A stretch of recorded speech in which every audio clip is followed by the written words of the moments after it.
بسم اللہ الرحمن الرحیم۔ سورہ حجرات میں اللہ کہتے ہیں وَلَا تَلْمِزُوا أَنفُسَكُمْ وَلَا تَنَابَزُوا بِالْأَلْقَابِ بِئْسَ الْإِسْمُ الْفُسُوقُ بَعْدَ الْإِيمَانِ وَمَنْ لَمْ يَتُبْ فَأُولَٰئِكَ هُمُ الظَّالِمُونَ۔ اور اس کا ترجمہ ہے، اور اپنے مومن بھائی کو عیب نہ لگاؤ اور ایک دوسرے کو برے نام سے نہ پکارو۔ ایمان لانے کے بعد برا نام رکھنا گناہ ہے، اور جو توبہ نہ کرے وہ ظالم ہے۔ اب ہمیں بچپن سے اخلاق کے بارے میں سکھایا جاتا ہے کہ اچھا اخلاق ہونا بہت ضروری ہے۔ مثلاً کسی کے ساتھ محبت سے پیش آنا، کسی کو معاف کر دینا، کسی کے ساتھ اچھا سلوک کرنا، یہ تمام چیزیں بہت اہم ہیں۔ لیکن چاہے یہ ساری چیزیں بہت ضروری ہیں، یہ اخلاق کا مین حصہ نہیں۔ اخلاق کا سب سے بڑا، سب سے اہم اور مین حصہ ایموشنل انٹیلیجنس ہے، اور یہ وہ چیز ہے جو ہمیں بچپن سے نہیں سکھائی جاتی۔ یہ وہ چیز ہے جو آپ کو نبی محمد صلی اللہ علیہ وآلہ وسلم کے سنت میں ملتی ہے۔ لیکن ایموشنل انٹیلیجنس ہے کیا؟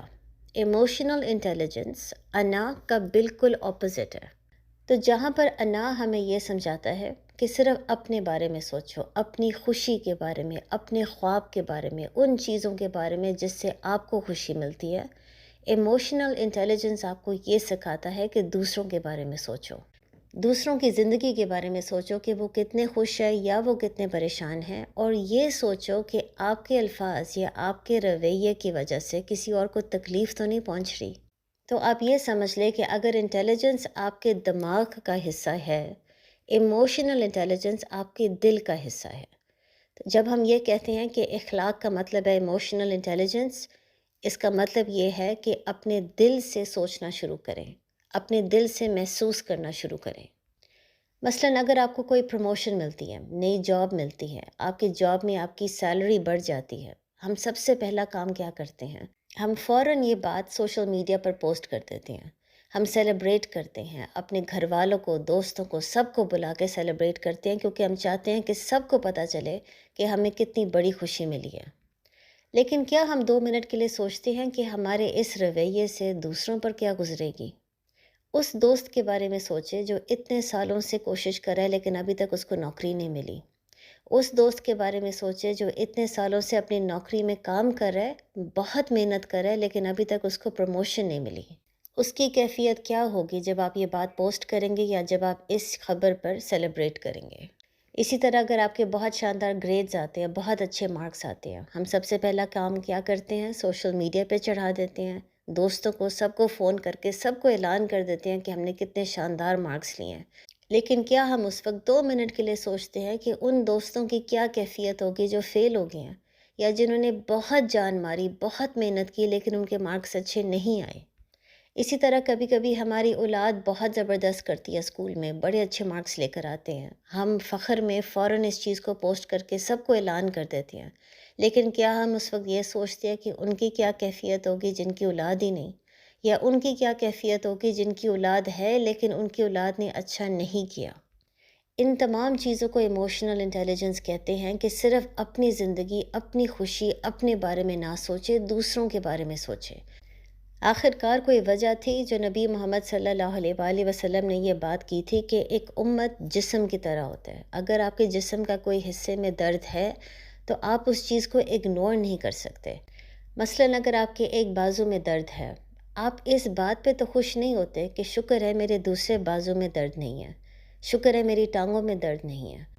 آپ بلکہ دن رات پریشان ہوتے ہیں، سو نہیں سکتے، مینٹلی ڈسٹربڈ ہوتے ہیں اس ایک بازو کی وجہ سے۔ اس بازو کے درد کو آپ اگنور نہیں کر سکتے، اور یہی چیز آپ کو امت میں نظر آئے گی۔ اگر آپ بہت خوش ہیں، اللہ نے آپ کو کوئی چیز سے نوازا ہے، اس کا یہ نہیں مطلب کہ آپ دوسروں کی کیفیت کو اگنور کریں، آپ ان کے بارے میں نہ سوچیں جن کو وہ چیز اللہ نے ابھی تک نہیں دی، جو ابھی تک پریشان بیٹھے ہوئے ہیں۔ یہی چیز آپ کو قرآن میں ملے گی، یہی چیز آپ کو سنت میں ملے گی کہ اپنے رویے، اپنے الفاظوں پر غور کریں۔ ایسا نہ ہو کہ آپ کسی کو بہت زیادہ تکلیف دے رہے ہو کیونکہ آپ نے کبھی سوچنا پسند ہی نہیں کیا کہ اس کی زندگی میں کیا ہو رہا ہے، آپ نے جاننے کی تکلیف ہی نہیں کی۔ اور یاد رکھیں، اگر آپ اس قسم کے انسان ہیں کہ آپ صرف اپنی خوشی اور اپنی زندگی پہ فوکس کرتے ہیں اور کسی اور کے بارے میں سوچتے بھی نہیں ہیں، تو آپ جتنا مرضی قرآن پڑھ لے، ذکر کر لے، نماز پڑھ لے، نفل پڑھ لے، آپ کا دل ہمیشہ اللہ سے خالی ہوگا، کیونکہ اس قسم کے دل میں صرف ایگو ہے، صرف انا ہے، ایسے دل میں اللہ داخل ہی نہیں ہو سکتا۔ آپ نے اپنے دل میں اللہ کے لیے کوئی جگہ ہی نہیں چھوڑی، اور یہی بات اللہ ہمیں اس آیت میں سمجھا رہے ہیں۔ عموماً ہم ایک دوسروں کو عجیب ناموں سے پکارتے ہیں، لیکن ہم کبھی یہ نہیں سوچتے کہ اس حرکت سے کسی اور کو تکلیف تو نہیں پہنچ رہی۔ اپنے آپ سے یہ پوچھے، جو آپ نے نام کسی اور کے لیے رکھا ہے وہ اس کی کوئی کمزوری یا خامی پر فوکس تو نہیں کر رہی، جو اس کی صورت میں ہو، عقل میں ہو یا پرسنالٹی میں ہو؟ کیونکہ اگر کوئی ایسی بات ہے تو چاہے وہ انسان آگے سے مسکرائے، چاہے وہ انسان آگے سے ہنسے یا آپ کو یہ بتائے کہ مجھے تکلیف نہیں پہنچ رہی، یقین رکھیں اس کو تکلیف پہنچتی ہے۔ وہ آپ کو صرف اس لیے نہیں بتاتا کہ شاید آپ سن کے ناراض نہ ہو جائے یا آپ مزید اس کا مذاق نہ اڑانا شروع کر دیں، لیکن یقین رکھیں جب بھی آپ اس کو اس نام سے پکاریں گے، اس کا سیلف اسٹیم اور سیلف کانفیڈنس مزید کم ہوگا، اور قیامت کے روز آپ کو اس چیز کا جواب دینا ہوگا۔ تو اسی لیے یاد رکھیں کہ اخلاق کا سب سے بڑا، سب سے اہم چیز ایموشنل انٹیلیجنس ہے۔ اپنے دل سے سوچنا شروع کریں، اپنی خوشی، اپنی زندگی کے بارے میں کم سوچیں، دوسروں کے بارے میں سوچیں۔ یہ ضرور سوچیں کہ آپ کے الفاظ اور آپ کے رویے سے کسی اور کو تکلیف تو نہیں پہنچ رہی، اور اس کے علاوہ بار بار اپنے آپ کو یاد کروائیں کہ اگر آپ کی پروموشن ہو جاتی ہے، اچھے گریڈز ملتے ہیں، آپ دنیا میں کوئی بہت زبردست چیز حاصل کر لیتے ہیں، اس میں آپ کا کوئی کمال نہیں، آپ اس قابل نہیں تھے۔ آپ کو صرف وہ چیز اس لیے ملی ہے کیونکہ اللہ چاہتے تھے، اور اللہ آپ کو اس چیز کے ذریعے آزما رہے ہیں۔ کیا وہ چیز حاصل کرنے کے بعد آپ کے اندر اتنا غرور آ جائے گا کہ آپ صرف اپنی تعریف کرو گے اور کسی اور کے بارے میں نہیں سوچو گے؟ یا کیا وہ چیز حاصل کرنے کے بعد اب اپنے آپ کو مزید ہمبل کرنے کی کوشش کرو گے، اللہ کا شکر ادا کرو گے، اور مزید کانشیس ہو جاؤ گے کہ میں اپنے الفاظ اور اپنے رویے سے کسی اور کو تکلیف نہ دوں؟ السلام علیکم۔